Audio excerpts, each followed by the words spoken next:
Hello there, BookTube. I know I've been away for a while, and I'm sorry about that. It's just been... and I've been reading like a madwoman, because I wanted to finish a certain book so I could do my wrap-up. So here's my wrap-up of March. It's been a blimmin' good month, if I do say so myself. I'm actually amazed by how much I've read. I just think, have I actually been doing anything else with my life? Sadly, yes, but there we go. So, I started the month with The Shadow of the Wind by Carlos Ruiz Zafón. I'm disappointed by this. I think only because I've built up like amazing view of it in my mind from what people have said about it and blah blah blah, and it didn't really match up to that view, but it was alright, it was a good read. It took me a while to get through, and it's not that thick, so I wasn't loving it. But it basically follows Daniel, whose father, when he's 10 years old, takes him to the Cemetery of Forgotten Books, which is where sort of books that have gone out of print or whatever, or been lost or whatever, a copy has been put in the library so it's not forgotten completely, and Daniel gets to pick one of these books to take home, and he picks The Shadow of the Wind by Julian Carax, and he loves it, and it really speaks to him, and it's as though it's been written for him. As we all know, that happens, and it turns into a bit of a mystery situation. Then it turns out there's some odd stuff surrounding sort of Julian Carax, and people start offering Daniel money for the manuscript, and things get a bit hectic, and he sort of uncovers a lot about the life of Julian, and yeah, just goes on a mission really to find out what is the sort of stigma behind Julian, and where did he go, and is he dead or is he alive, or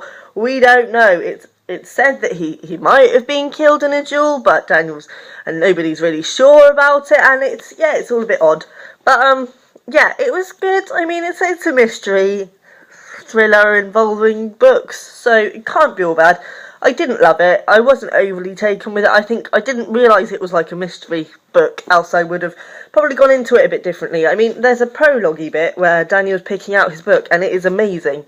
And I sort of read that before I started, obviously, and I thought, wow, I'm going to absolutely love this, and actually didn't. I didn't hate it. I would give it a read. It's alright. Yeah. Books about books are always good, I think. Next, I read City of Bones by Cassandra Clare. Now, I'm not going to say much about this because I have done a separate review for it, which I will put in the description. And yeah, I liked this. Shame to say it, but I did like it. It's a nice, easy read. What I needed, really, after sort of slogging to get through Shadow of the Wind. But yeah, check out the review for that one, as I say, down below. Then I read Trainspotting by Irvine Welsh. Now, this has been on my shelf for ages, and I have never picked it up, mainly because it is written in strong sort of Scottish vernacular, and I just thought, I'm never going to get through that. Actually, it wasn't too bad. I mean, it took me about a week to get through, and it's only thin, so it's a bit of you have to sort of spend time concentrating on it and reading it. It's not like an easy read book, although actually it's not as bad as you'd think. It's not sort of a really dense book, it's just the whole dialect thing is a bit of a barrier. There was few bits I found actually it helped in my head to sort of speak in Scottish, because if you were trying to read it in your own accent, do you know what I mean? You read in an accent, yeah. If you were trying to read it in your own accent, some things just made absolutely no sense. But if you read them a few times in Scottish, you managed to piece it together. Actually, I really liked the fact that this was written in Scottish. I think it really gave it an edge. I enjoyed this, I have to say. If I hadn't have seen the film, I don't know whether I would have loved the book. It's very different to the film. It's almost like a collection of short stories about life in Scotland and the sort of darker side of Scotland. And actually, it's not as much about heroin as I thought it was going to be, having watched the film. There is characters in there that use heroin, but it's not like a main focus necessarily.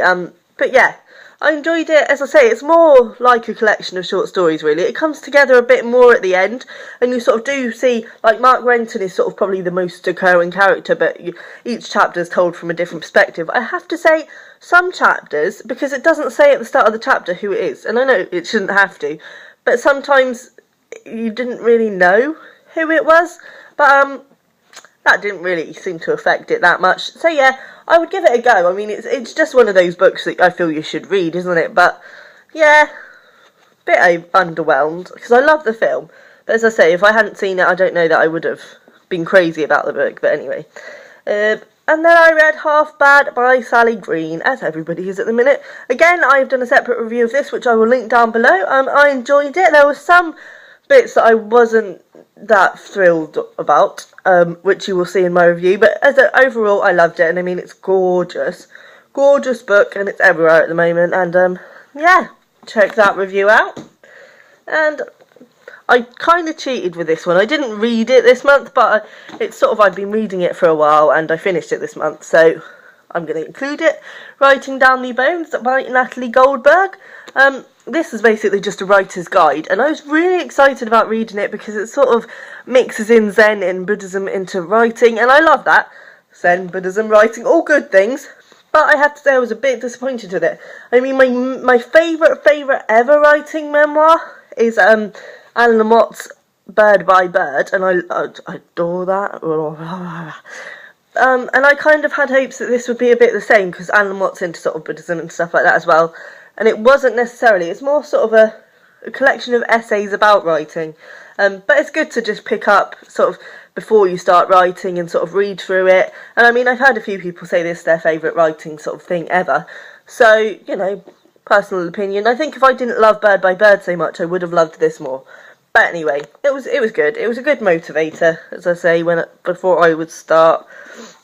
Next, I have F. Scott Fitzgerald, The Beautiful and the Damned, the gorgeous Penguin Classics cover edition.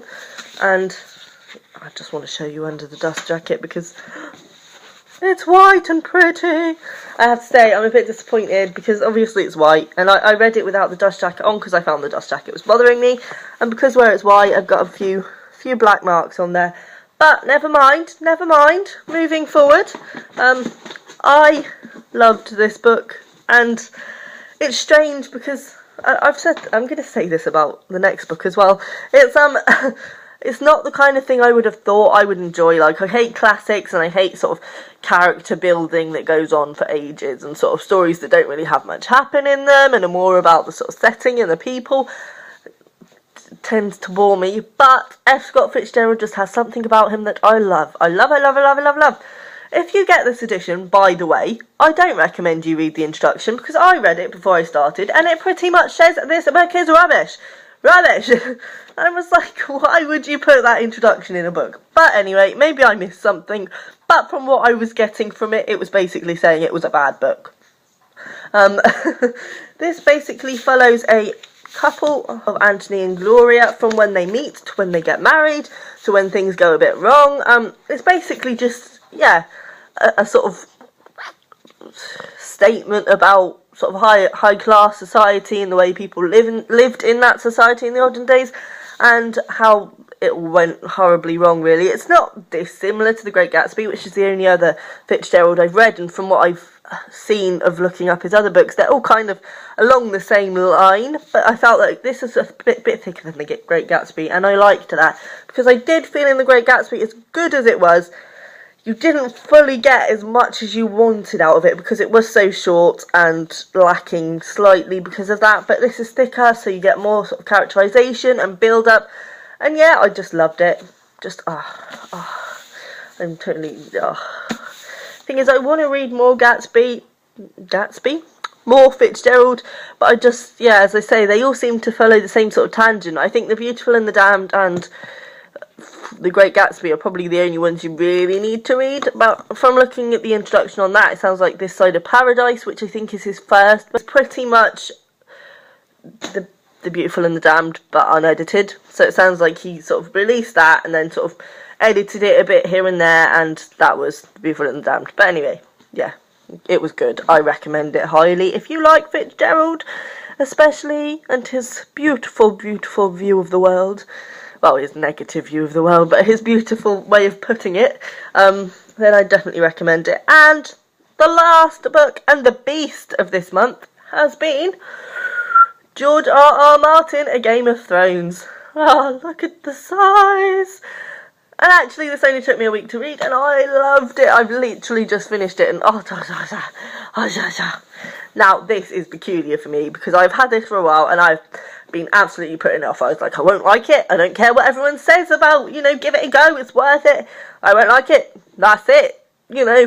Didn't think I'd enjoy it at all. Thought I should read it just because, I tried to do these things, but I just thought it was going to be horrendous, and it's so thick. I thought it was going to be the worst slog in the world, and I loved it. It just goes to show you cannot judge a book by its genre or even its plot. See, it's hard to describe what this book is about, but it's a fantasy sort of thing. Although, actually, I found the fantasy, because I hate fantasy, and that's why I thought I really wouldn't enjoy it, but the fantasy aspect of it is easy to get past because there's not too much.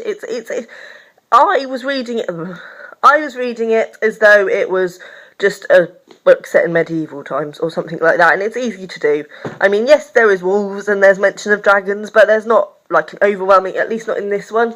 But I think the next few might be when the fantastical stuff happens. But because I already know the characters, I don't think I'll mind that. Yeah, I don't know how to describe this to you, and I'm not going to describe it to you. I'm just going to say read it. Even if you don't like fantasy, because honestly, everyone's been saying that, and I've been like, yeah, but you probably do like fantasy a bit more than I do. No, genuinely read it, and just ignore the fact it's fantasy. Read it as a historical thing, okay? End of. Right. So that's everything. It's been a bit of a beast of a month. Oh, I literally feel just totally read out after reading Game of Thrones in a week. That's pretty much been my holiday off work, has been reading that book. But it's been good. So yes, that's everything. Next month I might be doing a bit less because I just feel like I've read so much at the minute. But I say that now.